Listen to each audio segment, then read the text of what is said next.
Hello friends, कैसा सब लोग। तो फ्रेंड्स, आज मैं करवाऊंगा आपको जो आपके सुपर टेट के एग्जाम में पूछा जाता है, पर्यावरण और सामाजिक अध्ययन। यह आपके एग्जाम में पूछा जाता है पूरे 10 नंबर का। इसके बारे में आपको बताऊंगा 69,000 और 68,000 की जो शिक्षक भर्ती हुई थी, 69,000 और 68,500 की जो शिक्षक भर्ती हुई थी, उसके अंदर किस तरीके के क्वेश्चन पूछे गए थे, आपके सिलेबस में कौन कौन से चैप्टर है, वहां से कौन से क्वेश्चन पूछे गए थे। इन सभी की महत्वपूर्ण जानकारी आज की वीडियो के अंदर मैं आपको दूंगा, ताकि आपको पता लग सके कि सुपर टेट के एग्जाम में किस तरीके के क्वेश्चन आपके एग्जाम में आते हैं। ठीक है, चलिए करते हैं क्लास को शुरुआत। और जो लोग नए आए हैं वो चैनल को सब्सक्राइब कर लेना, क्योंकि सुपर टेट के जितने भी सब्जेक्ट है अभी मैं आपको सभी उनके बारे में बता रहा हूं, इंट्रोडक्शन दे रहा हूं एक तरीके से।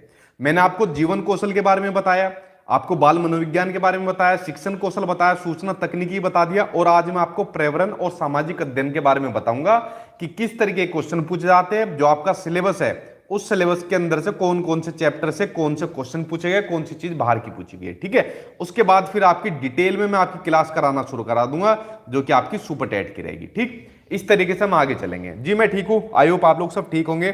कई दिन बाद आ जाया, बीच में आपको पता भी है होली पड़ गई थी। आई होप आप लोगों ने होली को सेलिब्रेट किया होगा। ठीक है, चलिए फ्रेंड्स करते हैं अब क्लास को शुरुआत। उसके अलावा जो मेरी सुपर टेट की बुक है जिसके ऊपर काम चल रहा है, तो अभी टाइम लगेगा इसके ऊपर। जैसी ये बनकर तैयार होगी, सभी सब्जेक्ट की मैं बना रहा हूं जो आपके सुपर टेट में पूछे जाते हैं, तो मैं आपको यूट्यूब के माध्यम से बता दूंगा। ठीक, तब तक आपकी क्लास में कंटिन्यू रखूंगा अपने यूट्यूब चैनल पर। देखिए, जो आपका ये सब्जेक्ट है पर्यावरण और सामाजिक अध्ययन, ये पूछा जाता है आपके एग्जाम में 10 नंबर का, ये पूछा जाता है। और ये आपका ऐसा पूछा जाता है, आप लोगों ने यूपी टेट का एग्जाम दिया है, तो यूपी टेट में क्या होता है, सिलेबस में जो चैप्टर है उसके बाहर के क्वेश्चन पूछे जाते हैं। ठीक है, एक तरीके से जो यूपी टेट में जो आपकी ईवीएस पूछी जाती है, पर्यावरण अध्ययन पूछी जाती है, तो जो चीजें आपने यूपी टेट के अंदर पढ़ी है वही चीजें यहां पर आपको सुपर टेट में पढ़नी है, या इनफैक्ट आप जो पढ़ भी चुके हो वो यहां पर आपको हेल्प करेगा काफी हद तक। ठीक, जैसा आपके सिलेबस में जो पर्यावरण और सामाजिक अध्ययन है जो आपका 10 नंबर का आता है, उसमें आपको कौन कौन से चैप्टर दिए हुए हैं। पृथ्वी की संरचना आपको दिया हुआ है, नदियां, पर्वत, महाद्वीप, महासागर और जीव, ये आपके यूपी टेट में भी आपके चैप्टर दिए हुए थे, और यहां से एक एक नंबर का क्वेश्चन आपके यूपी टेट में जरूर पूछा गया है, और यही से आपके सुपर टेट में भी पूछा जाएगा। ठीक है, तो देखो कितना कॉमन है यूपी टेट की ईवीएस, और उसके अलावा जो सुपर टेट की जो ये 10 नंबर का सेक्शन है, ये बहुत आपस में क्या है, हाँ जी मैंने देख लिया आपका जी, ये आपस में क्या है, बहुत सिमिलर है। और उसके अलावा जिनके पास सोशल साइंस होगी सेकंड पेपर के अंदर, उन्हें तो और हेल्प मिलेगी सुपर टेट के पेपर के अंदर। ठीक है, और चैप्टर देखिए, और अगला प्राकृतिक संपदा, अक्षांश और देशांतर, सौरमंडल, भारतीय भूगोल, ये कुछ चैप्टर है, आगे देखिए और इनके बारे में फिर मैं बताऊंगा आपको किस चैप्टर से कौन कौन से क्वेश्चन पूछे जा रहे हैं। अगला आपका भारतीय स्वतंत्रता संग्राम के बारे में, भारतीय समाज सुधारक, एक नंबर का एग्जाम में जरूर पूछा जाता है, कोई ना कोई एक समाज सुधारक के बारे में आपसे पूछ लेगा। भारतीय संविधान, वेरी वेरी इंपोर्टेंट लगा लो, ये एक ऐसा चैप्टर है जहां से कंफर्म आना है आपके एग्जाम में। अब वो एक नंबर का तो जरूर आएगा, 2 भी आ सकता है, 3 भी आ सकता है। हमारी शासन व्यवस्था पूछा जाएगा, यातायात और सड़क सुरक्षा पूछा जाएगा, भारतीय अर्थव्यवस्था और चुनौतियां पूछी जाएगी, हमारी सांस्कृतिक विरासत पूछा जाएगा, पर्यावरण संरक्षण पूछा जाएगा, और प्राकृतिक आपदा और प्रबंधन पूछा जाएगा।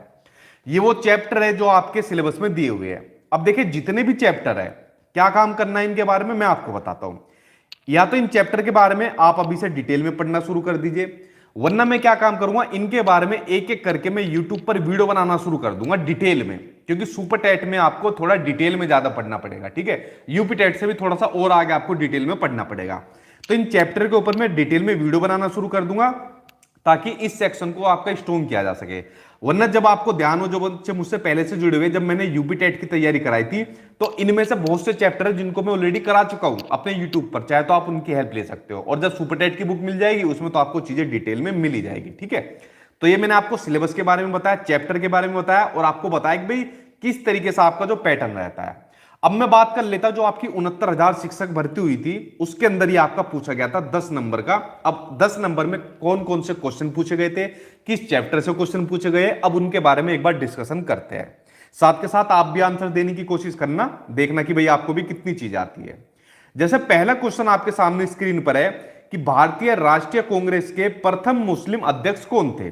ठीक है, अभी आपका किससे पूछ लिया, ये आपकी जो स्वतंत्रता से पहले और उसके बाद की जो चीजें है वहां से आपका क्वेश्चन पूछ लिया। ठीक है, अब भारतीय राष्ट्रीय कांग्रेस के प्रथम मुस्लिम अध्यक्ष आपसे पूछे, ठीक है, ध्यान से पढ़ना, पहले मुस्लिम अध्यक्ष पूछे हैं इंडियन नेशनल कांग्रेस के, आईएनसी, ठीक है। कब हुई थी इसकी स्थापना? इसकी स्थापना हुई थी 28 दिसंबर 1885 को भारतीय राष्ट्रीय कांग्रेस की स्थापना हुई थी। कहां पर हुई थी? ये हुई थी आपकी मुंबई के अंदर, इसकी स्थापना हुई थी, ठीक है, कांग्रेस की। इसके जो संस्थापक थे, इसमें पूछा मुस्लिम अध्यक्ष पूछ लिए, लेकिन इसके जो संस्थापक थे उसमें सबसे ज्यादा मेन की अगर मैं बात करूं, जो मेन थे उसमें एक नाम आता है एओ ह्यूम का, और उनके साथ में नाम आ जाता है दादा भाई नेहरू जी का भी, ठीक है। वरना एओ ह्यूम ही आपको ज्यादातर हर जगह देखने को मिलेगा।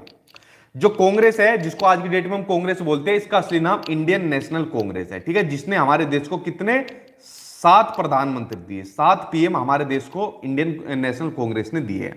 तो भारतीय राष्ट्रीय कांग्रेस के प्रथम मुस्लिम अध्यक्ष की अगर बात करी जाएगी तो हो जाएंगे आपके बदरुद्दीन तैयब जी हो जाएंगे, ठीक है। तो आंसर इसमें थर्ड आंसर आपका सही हो जाएगा। अभी कौन है करंट में अध्यक्ष? अभी करंट में अध्यक्ष है सोनिया गांधी, ठीक है। और कांग्रेस में आई थिंक 1998 से, अगर मैं सही हूं, 1998 से गांधी परिवार ही कंटिन्यूअसली कांग्रेस के अध्यक्ष बनता आ रहा है, अभी किसी और को मौका नहीं मिल रहा है, ठीक है। तो ये कांग्रेस के बारे में कुछ बेसिक जानकारी जो मैंने आपको बताई, लेकिन जब आपको तैयारी करनी है तो आपको डिटेल में सभी के बारे में पढ़ना पड़ेगा, ठीक है। तो वो चीजें मैं बताऊंगा आपको कैसे करनी है जब प्रॉपर इसकी क्लास चलेगी, लेकिन तब तक देखिए कि आपके पिछले एग्जामों में कैसा पैटर्न है, कैसे क्वेश्चन पूछे गए हैं। अगले क्वेश्चन के ऊपर आते हैं। नेक्स्ट क्वेश्चन आपकी स्क्रीन पर आ गया है। हाँ जी, सुपरटेट के, देखो सुपरटेट के नोट्स नहीं है, सुपरटेट के अब मैं बुक बना रहा हूं, क्योंकि बहुत ज्यादा सिलेबस है, ठीक है। मैं ऐसा नहीं कह सकता कि आपको 100 पेज दे दूं और इसको पढ़ लो, आपकी इससे गवर्नमेंट जॉब मिल जाएगी, ऐसा काम नहीं चलने का, ठीक है। तो थोड़ा डिटेल में उनको बना रहा हूं ताकि मैक्सिमम चीज आपके एग्जाम में बन सके। तो बनने में थोड़ा टाइम लग रहा है, टाइम बनने पर ही मैं दूंगा, ठीक। अगला क्वेश्चन देखिए, साइमन कमीशन के खिलाफ प्रदर्शन में लाठीचार्ज हुआ था और उस लाठीचार्ज से जो चोट लगी थी उससे किसकी मौत हो गई थी, आपसे क्वेश्चन पूछा है।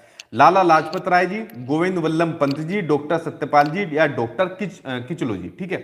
बताइए इसका सही आंसर क्या हो जाएगा। साइमन कमीशन, ठीक है, इसके खिलाफ ये प्रदर्शन हुआ था।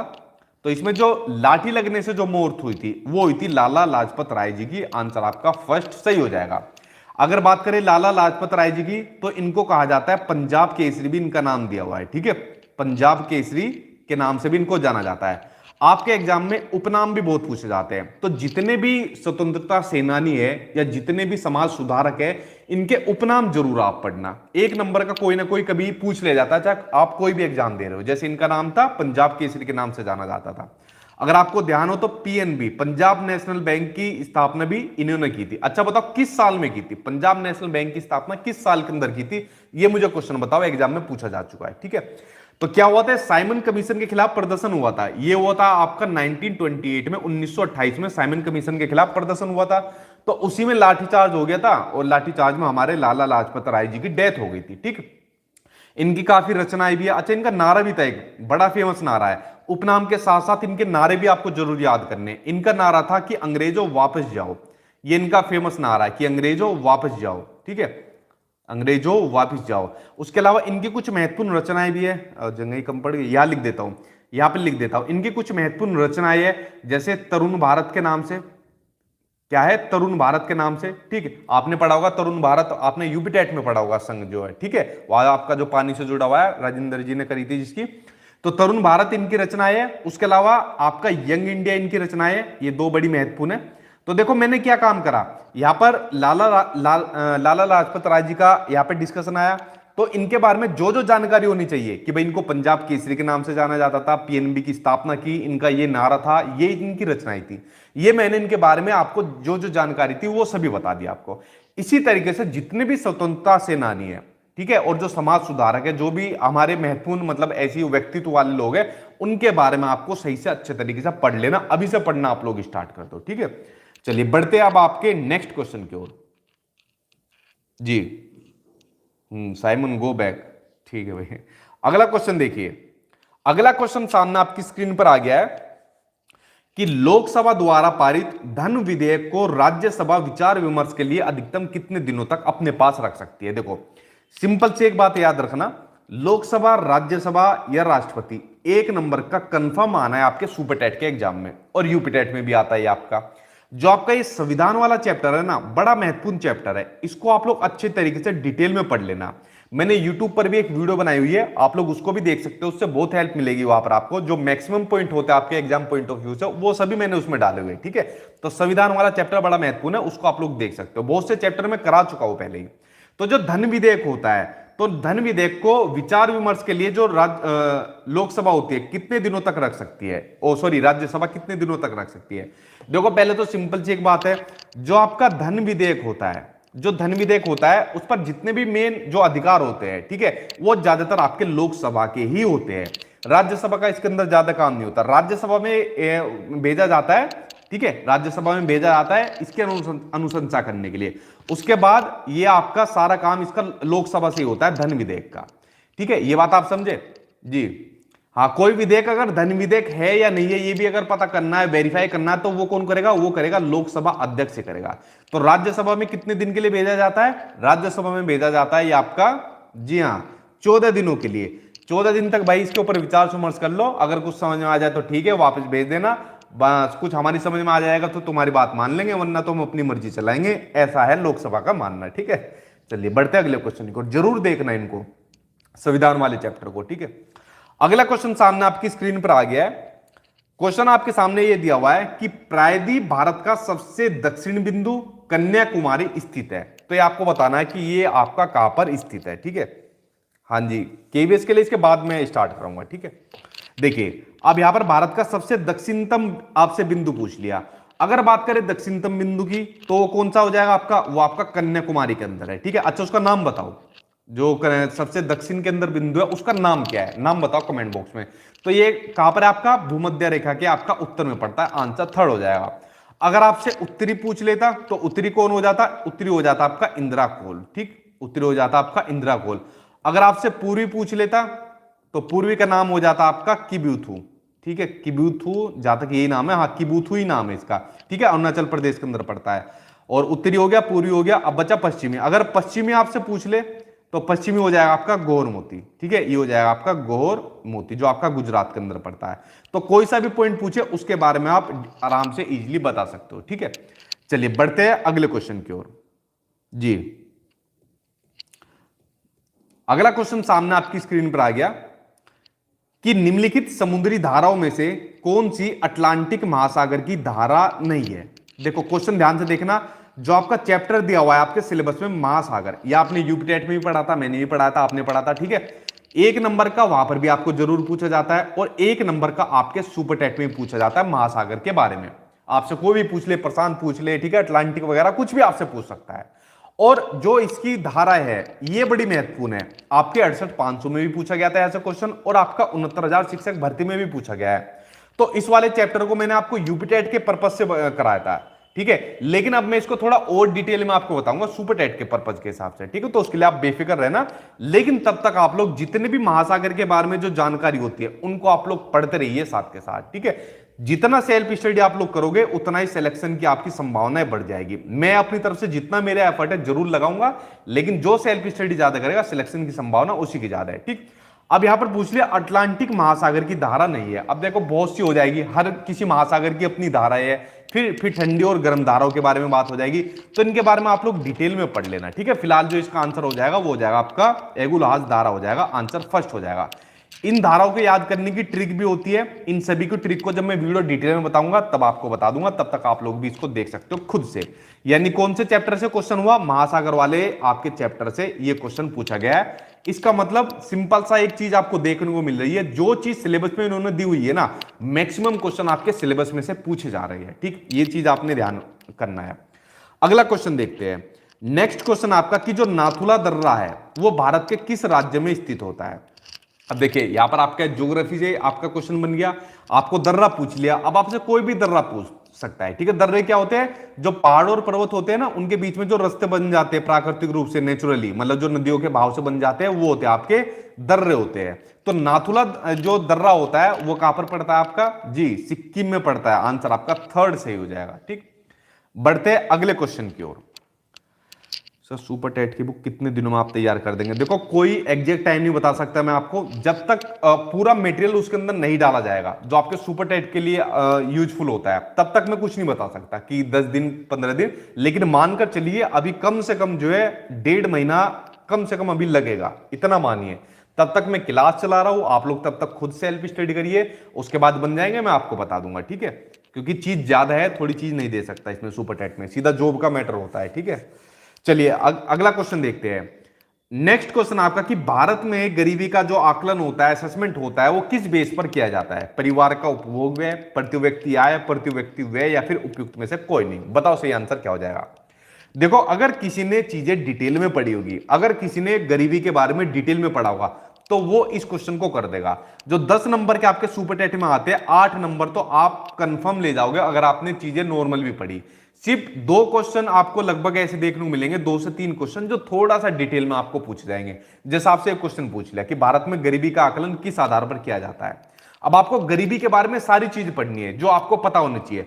आपको गरीबी क्या होती है, गरीबी के जो प्रकार होते हैं, कौन कौन से गरीबी के जो प्रकार होते हैं, ठीक है? आपको गरीबी रेखा के बारे में पढ़ना है, गरीबी रेखा के बारे में पढ़ना है, और गरीबी से जुड़ी जो जो समितियां है उनके बारे में आपको पढ़ना है। जो इनको ऐसे थोड़ा डिटेल में पढ़ेगा वो 10 में से पूरे 10 नंबर सुपर टेट के एग्जाम में लेकर आ जाएगा, इतना आप यकीन मानिए, ठीक है?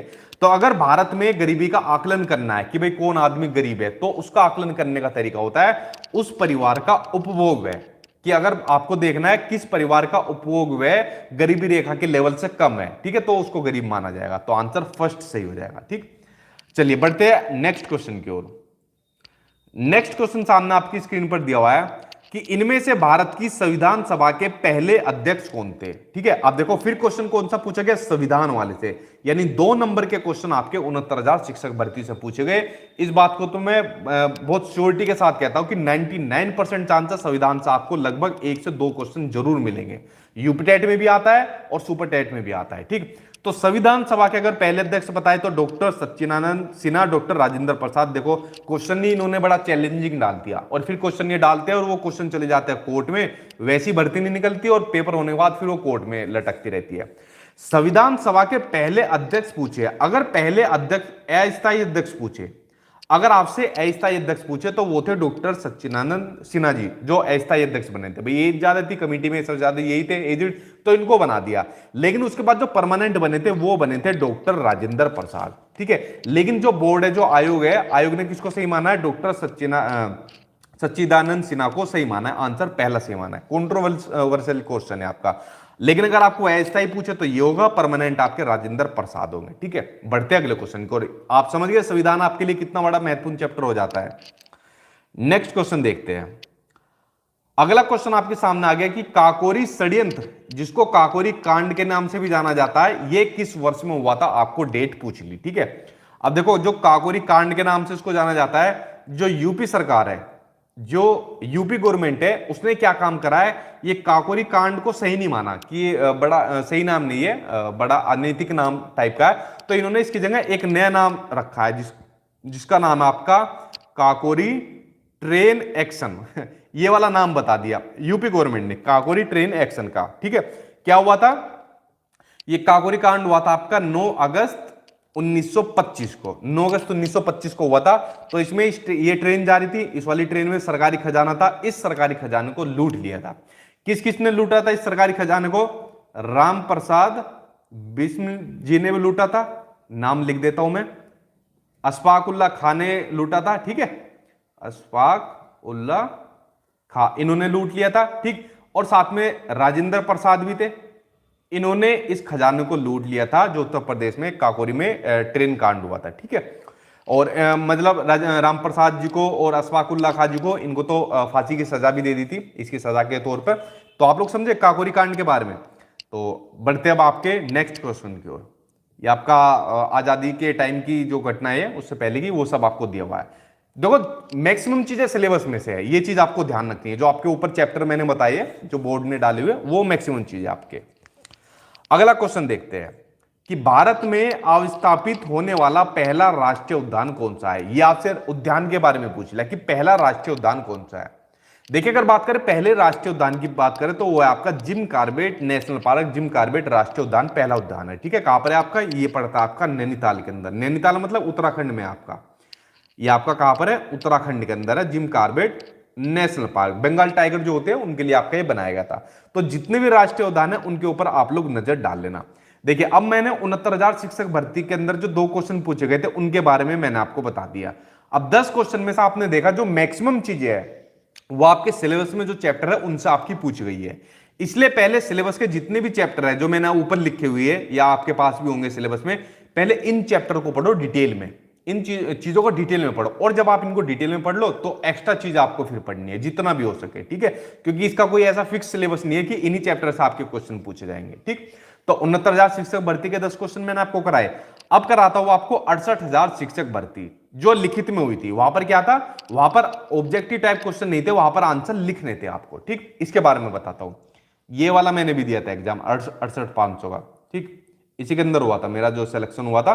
तो देखो अगला क्वेश्चन देखते हैं। जो 68,500 का पहला क्वेश्चन था कि भारतीय संविधान में समवर्ती सूची की अवधारणा किस राष्ट्र से ली गई। देखो यहां पर भी संविधान से क्वेश्चन आपके सामने आ गया।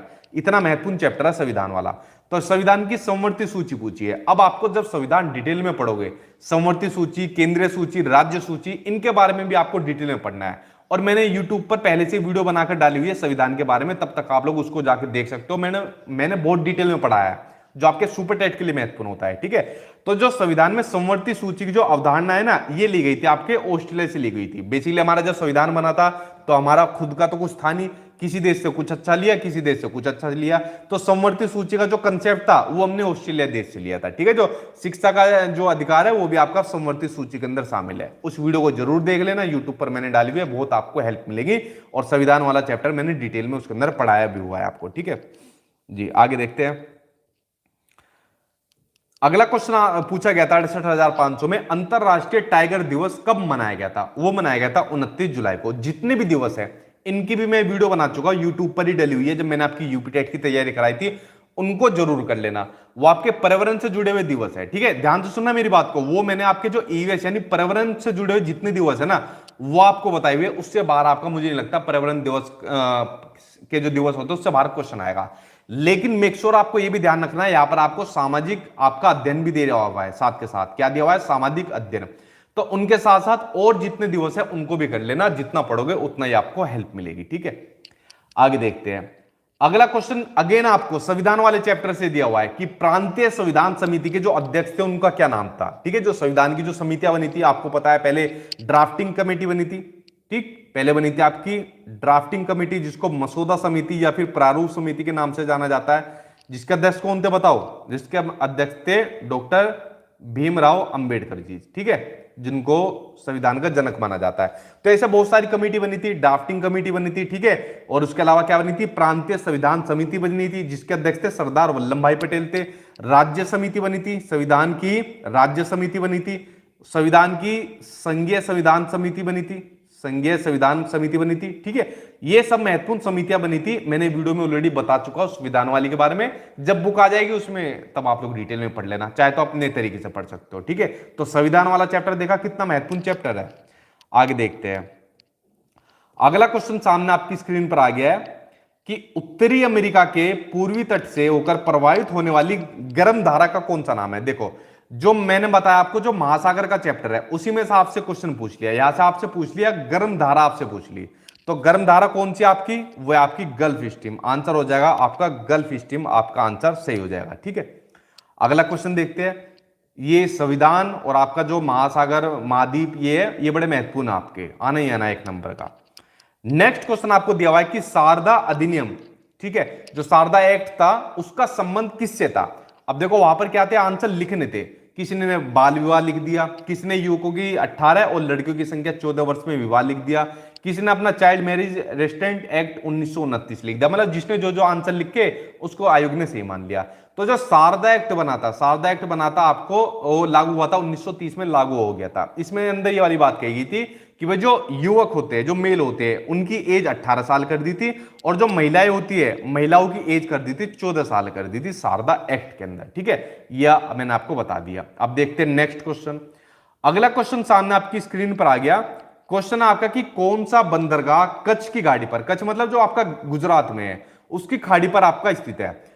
मेरे ख्याल से ये 2016 की बात, 16 कह रहा हूं मैं, 17-18 की बात होगी, तब ये वाला क्वेश्चन बहुत पूछा जाता था। ठीक है, क्योंकि करंट अफेयर में क्वेश्चन आया था कि जो कांडला बंदरगाह है जो आपका गुजरात की कच्छ खाड़ी पर स्थित है, इसका नाम चेंज हो गया था।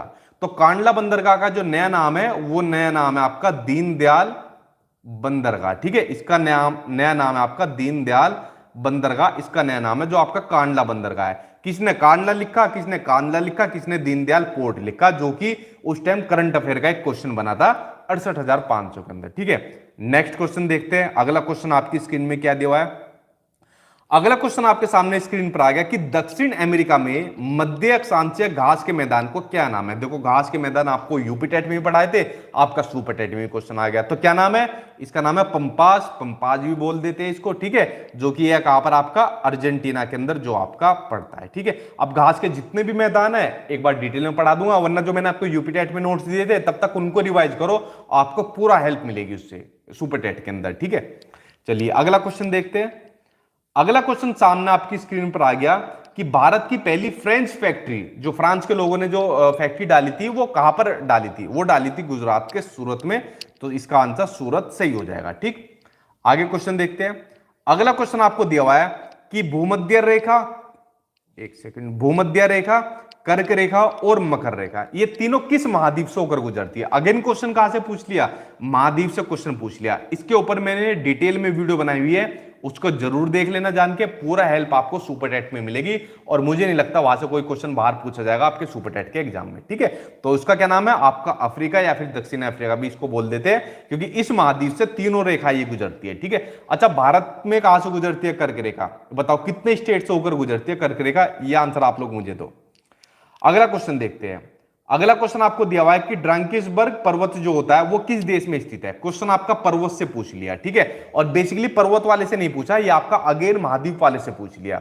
तो ये आपका दक्षिण अफ्रीका के अंदर पड़ता है। ठीक है, किस देश में? दक्षिण अफ्रीका के अंदर आपका पड़ता है। ठीक, तो ये जो 10 क्वेश्चन थे वो मैंने आपको बता दी, जो 68,500 शिक्षक भर्ती में आपको पूछे गए थे। तो कुल मिलाकर आपने देखा 69,000 जो शिक्षक भर्ती हुई थी, जो 69,000 शिक्षक भर्ती हुई थी, उसमें 10 क्वेश्चन मोस्टली आपके सिलेबस में से पूछे गए हैं जो आपको ऊपर दिया हुआ है। और सेम उसी तरीके से जो 68,500 शिक्षक भर्ती हुई थी उसमें भी 10 क्वेश्चन मैक्सिमम आपको सिलेबस में से पूछे गए थे। ठीक, और जो ये 2 से लेकर 3 नंबर के क्वेश्चन जो थोड़े से डिफरेंट लगते हैं हमको, उनके लिए हमें चीजें एक्स्ट्रा पढ़नी है।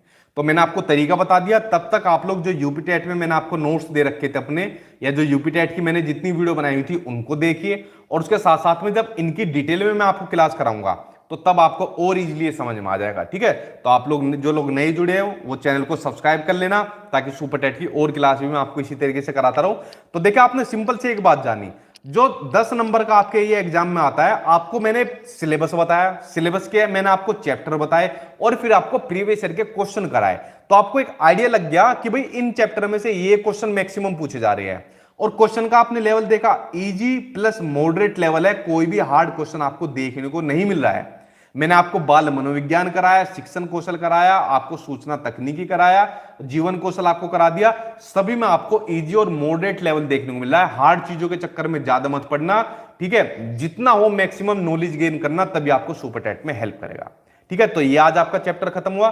चलो, कल मिलता हुआ 8 बजे किसी दूसरे आपके सब्जेक्ट के साथ। तो कल ठीक 8 बजे मिलेंगे। कोई क्वेश्चन आपको पूछना हो तो आप लोग पूछ सकते हो। ठीक है, हाँ, बुक में थोड़ा टाइम लगेगा लेकिन जल्दी आ जाएगी।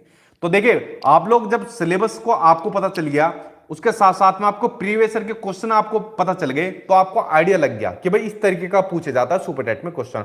अब इसके अकॉर्डिंग आप लोग अपनी तैयारी करिए। मैं तो कराऊंगा ये अपने लेवल से, लेकिन मेरे से ज्यादा आप लोग जितना हो सके अपने लेवल से तैयारी करिए। जितना पढ़ोगे दूसरे ज्यादा, उतनी संभावना बढ़ जाएगी सिलेक्शन की। ठीक है, चलो कल मिलता हूं 8 बजे। तब तक आप लोग पढ़ते रहिए। कल मिलता हूं किसी दूसरे सब्जेक्ट के साथ। तब तक thank you, good night, take care.